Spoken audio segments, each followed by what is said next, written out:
Hello, friends and enemies alike. This is Elizabeth again with another episode in my podcast about family murders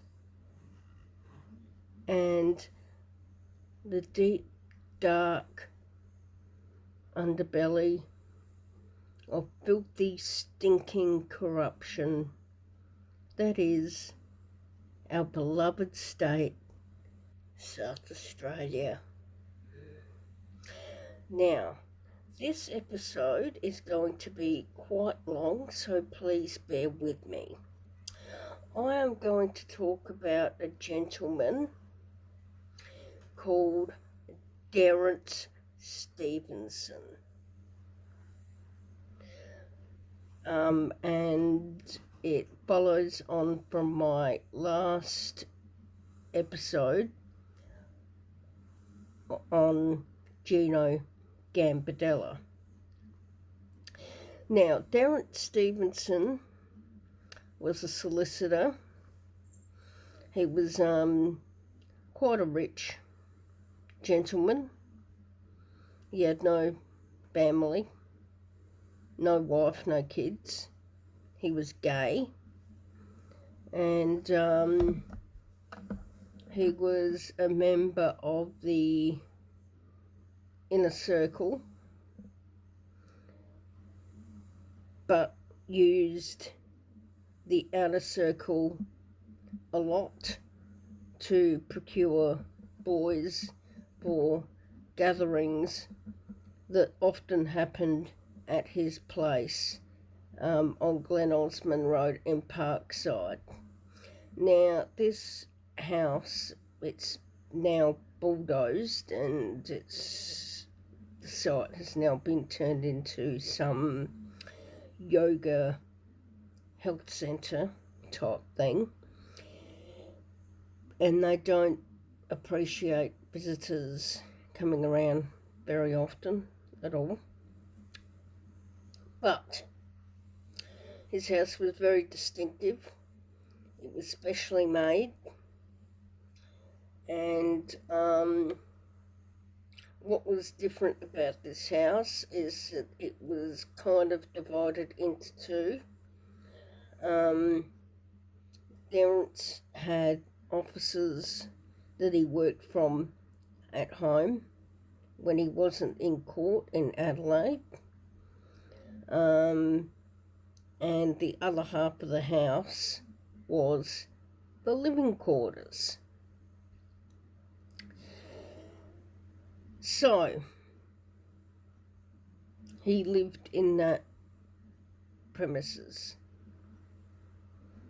I don't have any information on whether he was a beat trawler or not.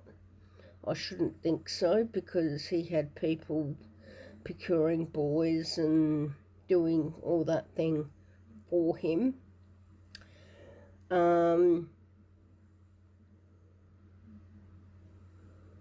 But there were rumours that there was, in one of the rooms, film equipment and photographic equipment, which was used quite often by Gino Gambardella to make child porn and snuff films. Now, anyone who wants to message me and tell me that snuff films don't exist and I'm barking up the wrong tree, I don't want to fucking hear it. They certainly do exist. They certainly were being made. There are snuff movies that are going around. Just because the cops can't find any doesn't mean they don't exist. I would say that only a small group of people would have access or be able to have access to these movies, but they certainly do exist, and I really do believe that. So there's that. And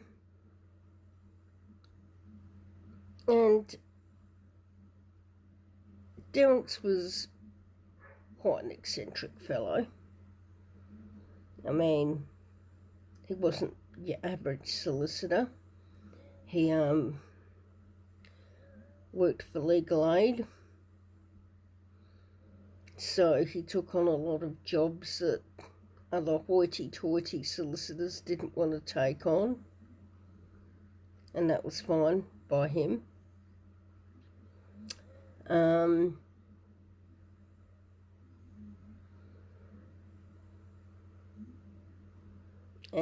his behaviour continued for quite some time.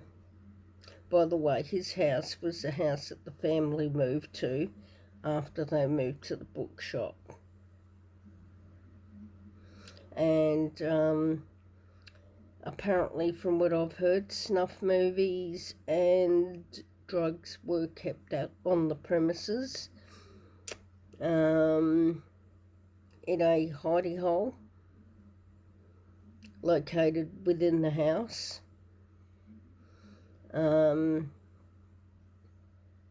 After Derrance had died, another solicitor had purchased the house and found the hidey hole, but it was empty. Mary Gambardella said that there were snuff movies and drugs in that particular hidey hole, and she even gave the name to the police of the gentleman within the family who goes only by the name of Peter, who took possession of these movies after Derrance Stevenson died. Not long after Derrance died, like a few hours after Derrance was found. So anyway, enter David Joseph Zack. Now, David Joseph Zack was a street kid. He was very, very troubled. He's the same ethnicity as me. And he just, was not accepted within the community, his own community. And he decided to make it on the streets. One hot summer evening, Gino Gambardella was trawling for fresh meat in Rundle Mall and came across David Zacks and his mate, who was minding his own business, not doing anything.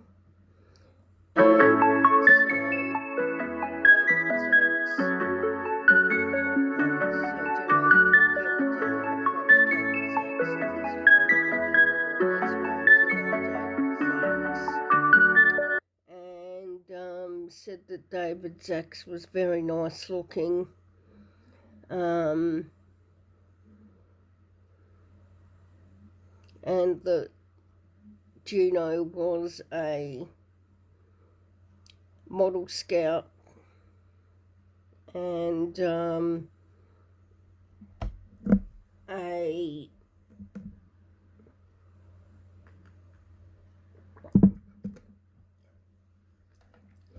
agent who could get David work, and took some photos of David there and then offered for David to come back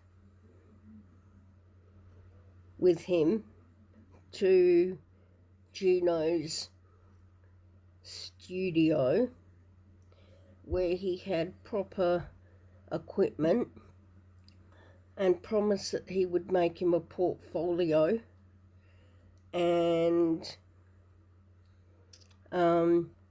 procure him work. David was 15, 16. He'd only been on the streets for a short time. I'd like it to be known that David was just before my time, so I'd never met David personally. And David, who didn't have a cent to his name, didn't have a brass razoo to rub together, took Gino up on his offer, like so many other victims did, and said, yeah, I'll come with you.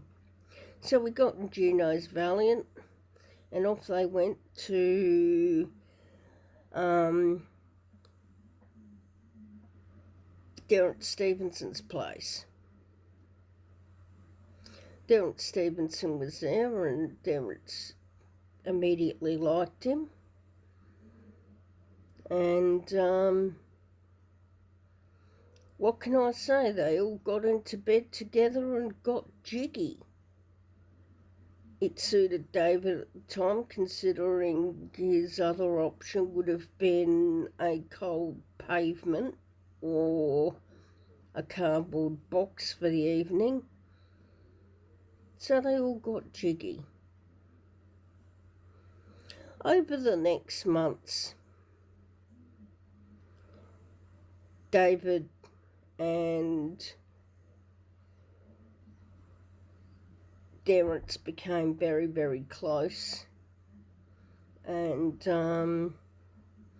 it came to the point where David moved in with Derrance and became his live-in lover / de facto / boyfriend.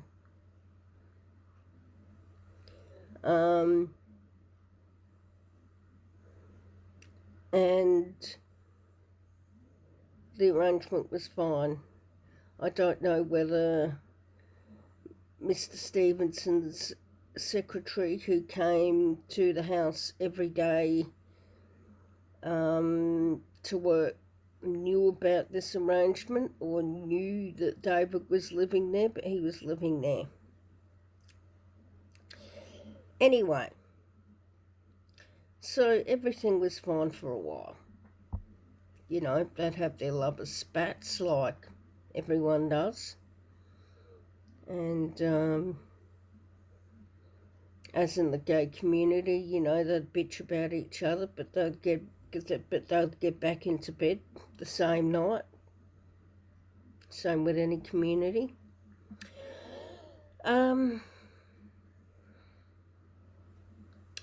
But on one particular night,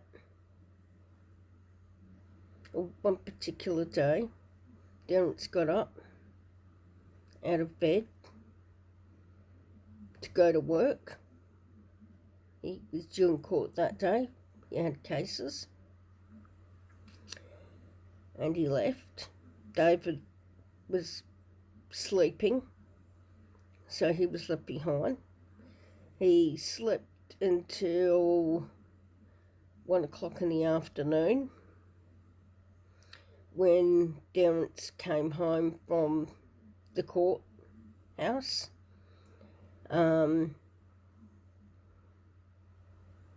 David woke up. They had fruitcake and coffee together, chit-chat, how was your day, blah, blah, blah. You know, as living people would do catch up on each other's day, whatever. But then Terence received a phone call. And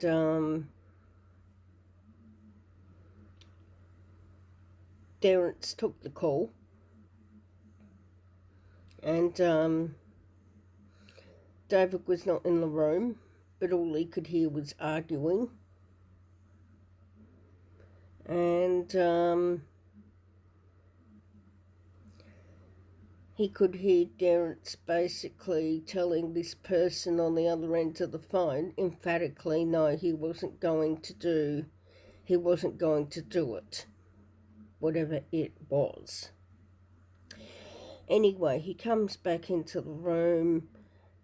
He's crying, he's hysterical, and basically he says, I want out. I don't want to be involved in this anymore.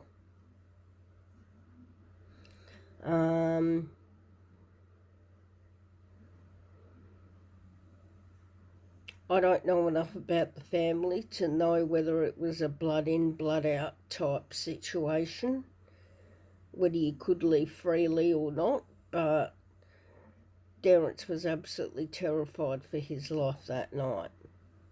And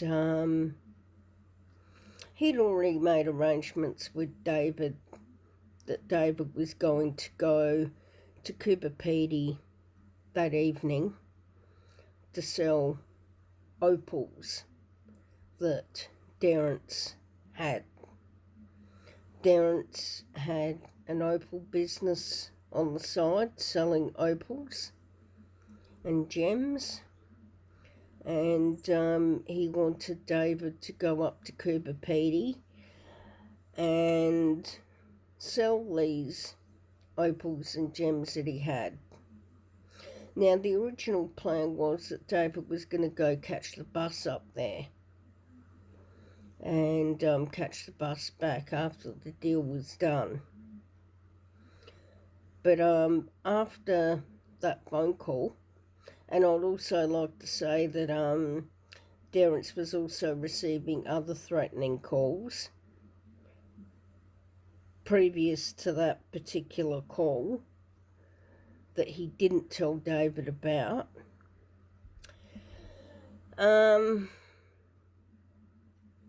Plans had changed drastically. He didn't want David to catch the bus anymore. He gave David his jacket. He gave David a ring of his. He gave David the keys to his car, which was a little souped-up Datsun. And he told David that he had to leave, and he had to leave now. And David was very confused at this because Terence never gave a reason why plans had changed. All he knew was that he was being told he had to leave immediately. I don't know whether David knew that it had something to do with that phone call, but he did what he was told, and he took the keys, and he took the jacket, and he took the rings, and the gems, and the opals, and he took the car, and he left. The first stop he made was to the bus station to get a refund for his ticket to Coober Pedy. Then he went and dropped in on his olds that lived at Fairview Park. Then he dropped his sister, his brother and his sister. I think he dropped them off at Tea Tree Plaza or a video store nearby. And then he went on his way to Coober Pedy. Now, obviously, because so much was going on at the time, obviously times were conflicted and everything, so I'm not too worried about that, but I'm sure he got to Coober Pedy. He'd done the deal. And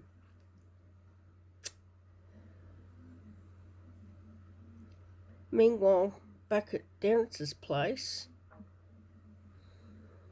Derrance was shot and murdered. What was really strange about this was that there was no home invasion. Derrance just let him in.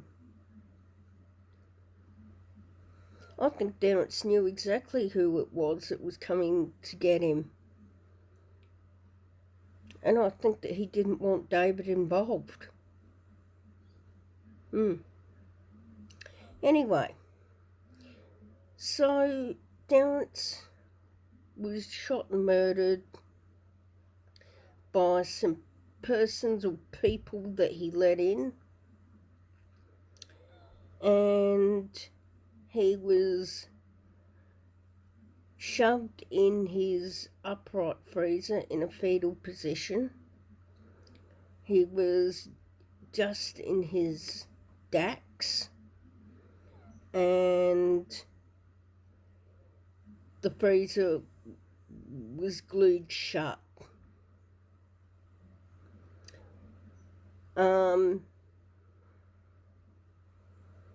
David,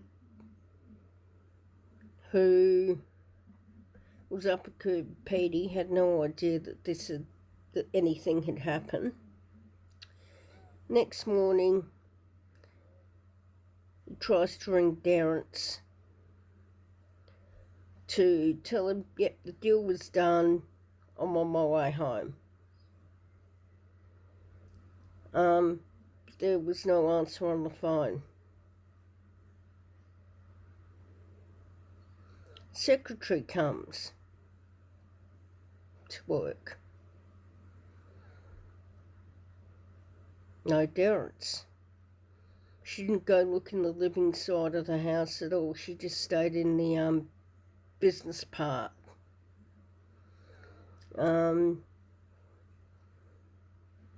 Took a few phone calls. There were people that were trying to get in touch with him. Couldn't get through.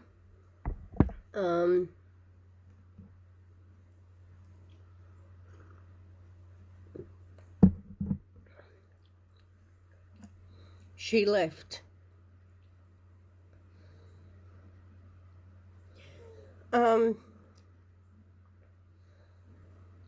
That night, the night that Derrance had died, was supposed to be Mary Gambardella's birthday.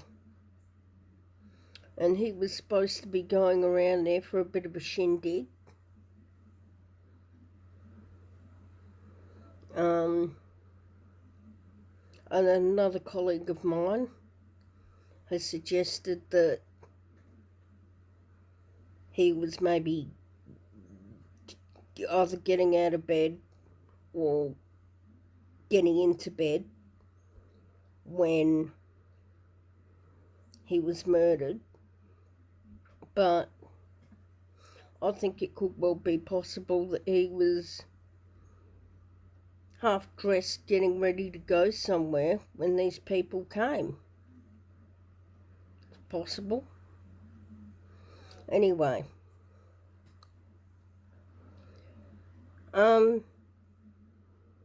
next morning, he was due in court. And he had clients waiting there.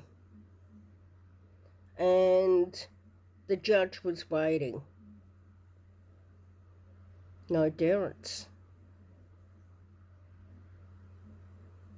And there was no sign of him. At this point, the police were called. And so they went to Derrance's abode, checked out the business area of the house, which was clear. And I went into the bedroom and I found that it was an absolute bloodbath in there. So there's the crime scene. Where's Darren's? And they're scratching their heads. They couldn't look. I mean, they had no idea where his body was or anything. They thought maybe this killer went and took him away or something like that. And one smart cop pointed to the upright freezer and noticed that it was all uneven on the seal. And upon having a closer look, they realised it was super glued.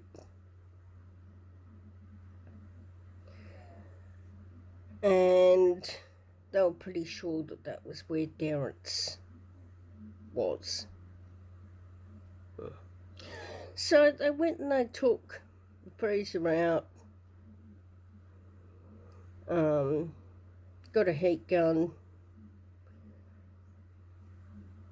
unglued the glue, opened the freezer up, and there he was, dead as a doornail.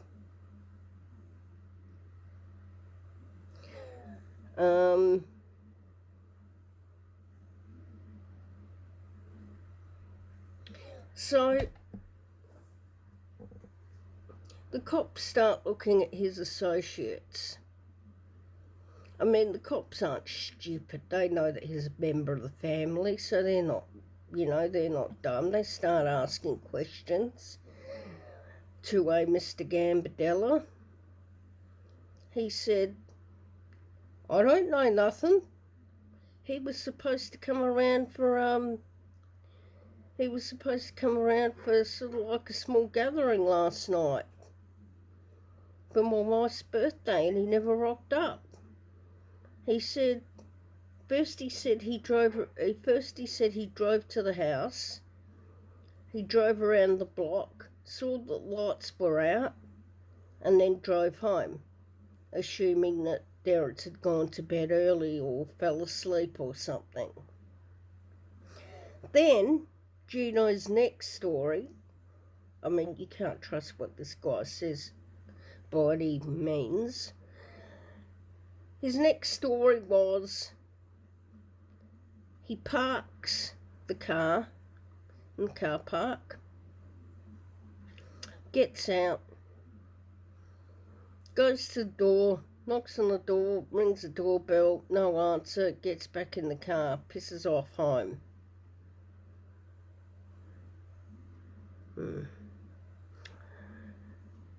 So anyway, while this is being investigated, a taxi driver comes forward and says, I was actually called to that address last night to pick someone up. And he gave a description of a tall lad with long blonde hair and blue eyes, who looked very edgy and nervous, and who was carrying a green plastic bag.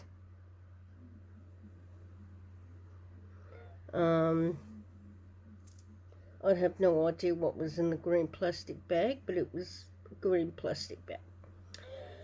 And he said the gentleman wanted to be dropped off at somewhere near Rundle Mall. And so he follows the gentleman's instructions and he drops him off.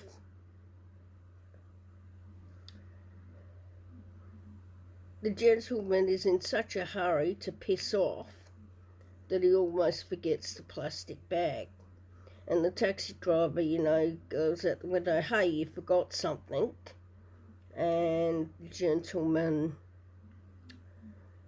said, oh God, I can't forget that. That is important. And grabs the bag and walks off into the night.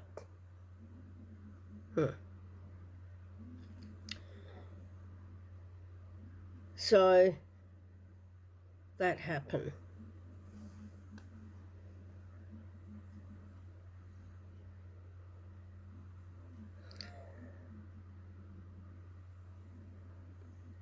At this point, David knows nothing about what's going on, and he's absolutely freaking out. And he's calling the cops, basically saying, Darren is my boyfriend, I'm in Cooper Pedy, I haven't been able to get in touch with him, can you do a wellness check? And they basically had to break it to him there and then that they found his body.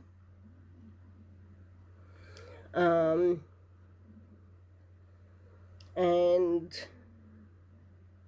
one of the local cops up there went and arrested him because he had Darren's car and claimed that he stole it, as well as Darren's jacket and Darren's ring,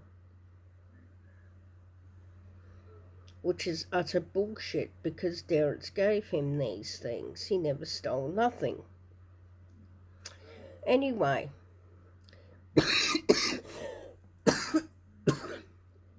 around the same time,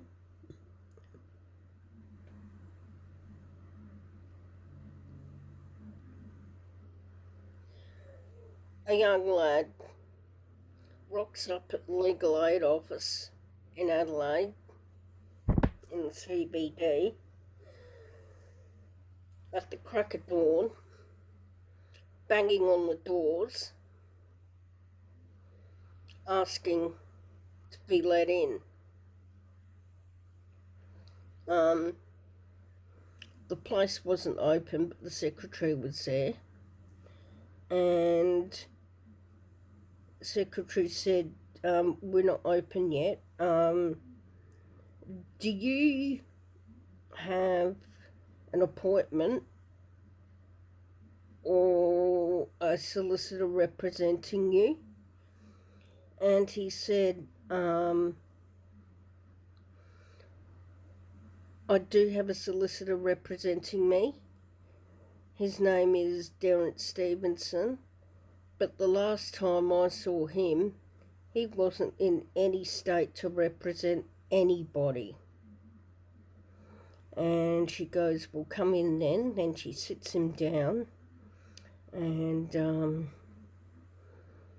she's busy on the phone doing what secretaries do. This young lad, who was described as tall, medium blonde hair, blue eyes. See where I'm going here? Very nervous. Carrying on like he had something he needed to get off his chest. Waited half an hour and then left.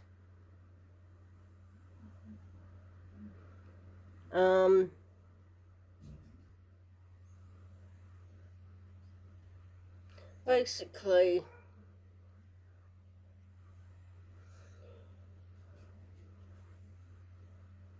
that boy has never been identified. No one knows who it is. There are rumours that it could be Alan Barnes. I'm saying it isn't. I'm saying it's someone completely different. I mean, medium length blonde hair. I mean, that was the fashion at the time.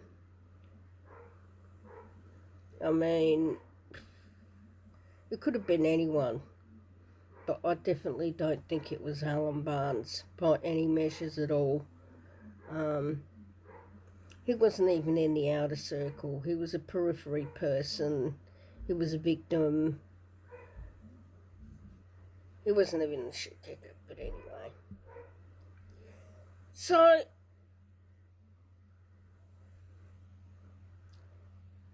Gino Gambardella as we spoke about in the last episode, starts shitting himself because he knows that things cannot go on as they were, and he knows that his time is basically up. He gets 2 false passports, steals his kids, and leaves to go to Italy. The cops did charge him with accessory to murder because he did admit that he was hanging around the Stevenson property at the time, but they went and took those off him in an effort to try and lure him back to South Australia, and then put them back on him plus more charges. And it didn't work. David Sachs, for his part,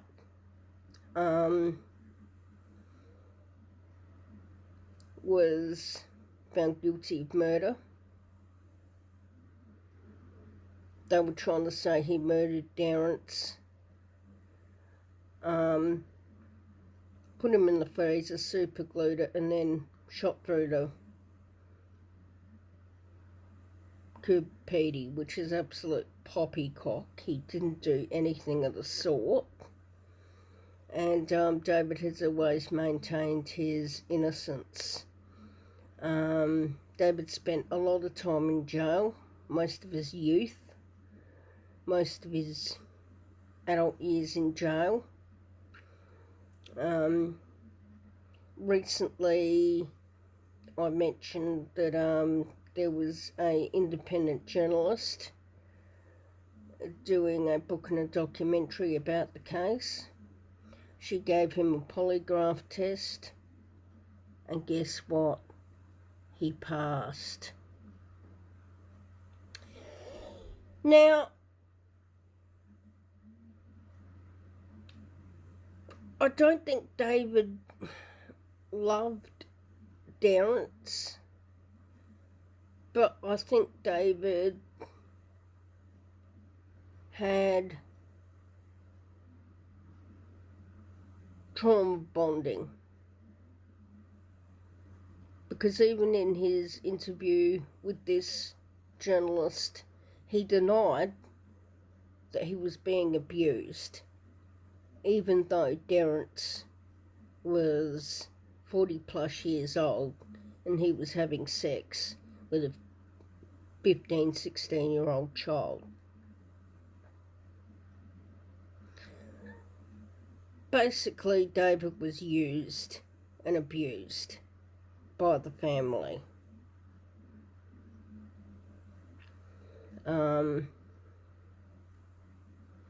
There were rumours said in different audiences that Gino Gambardella and the family, the inner circle, wanted Derrance to produce David so they could make a snuff film for him.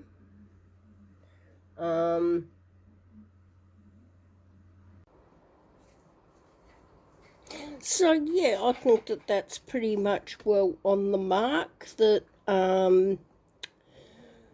Derrance Stevenson was being stood over, and they were demanding David Sachs, the inner circle, was demanding David Sachs for a snuff movie, and Derrance basically refused their offer, their request. and he was basically told, put up or die, I believe. And I believe that he knew he was going to die that night. That's why he went and let the perpetrators in. He knew there was no other way out of it. I believe that that's why he went and sent away David Sachs. And I believe that there was more than one person involved in that murder. You would have had two people just to lift the body and put it in the freezer. It wasn't something a little skinny 16, 18-year-old kid could do. Trust me. It was at least a two-person job. Do I think that Gino Gambardella was involved? You betcha. It's got his greasy little mitts all over it, I reckon. I reckon he was one of the perpetrators. I reckon it was bullshit that there was supposed to be a party at Mary Gambardella's place. I believe that that was just something he told the police to deflect from his guilt. I believe that Derek Stevenson, I believe that David Sachs never got a fair trial. I believe that the charges that were put on him were pathetic at best. But nevertheless, he spent most of his youth and most of his adult life in jail. And he's done his time. And he has children now. He has a wife. And even though he is quite sickly, I believe that he deserves justice and he deserves to be exonerated from this crime that I do not believe it under any measure that he committed.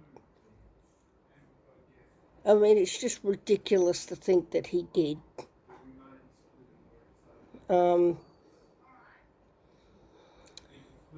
Yes, thank you. Please watch out with breathless anticipation for my next episode. And I may go and do a Q&A in the very near future, if that's what you want. Thanks, bye.